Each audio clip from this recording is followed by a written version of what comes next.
एक बार भगवान बुद्ध जेतवन विहार में रह रहे थे। भिक्षु चक्षुपाल भगवान से मिलने के लिए आए थे। उनके आगमन के साथ उनकी दिनचर्या, व्यवहार और गुणों की चर्चा भी हुई। भिक्षु चक्षुपाल अंधे थे। एक दिन विहार के कुछ भिक्षुओं ने कुछ मरे हुए कीड़ों को चक्षुपाल की कुटी के बाहर पाया और उन्होंने चक्षुपाल की निंदा करनी शुरू कर दी कि उन्होंने इन जीवित प्राणियों की हत्या की। भगवान बुद्ध ने निंदा कर रहे उन भिक्षुओं को बुलाया और पूछा कि क्या तुमने भिक्षु को कीड़े मारते हुए देखा है? उन्होंने उत्तर दिया, नहीं।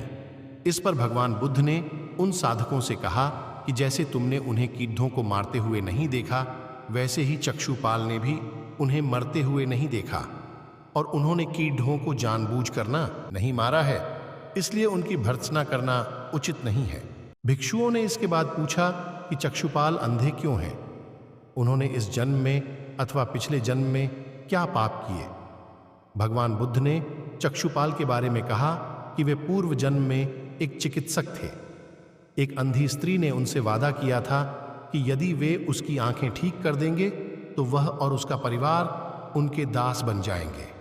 स्त्री की आंखें ठीक हो गईं, पर उसने दासी बनने के भय से यह मानने से इनकार कर दिया। चिकित्सक को तो पता था कि उस स्त्री की आंखें ठीक हो गई हैं। वह झूठ बोल रही है। उसे सबक सिखाने के लिए या बदला लेने के लिए चक्षुपाल ने दूसरी दवा दी। उस दवा से महिला फिर अंधी हो गई। वह कितना ही रोई पीटी, लेकिन चक्षुपाल जरा भी नहीं पसीजा।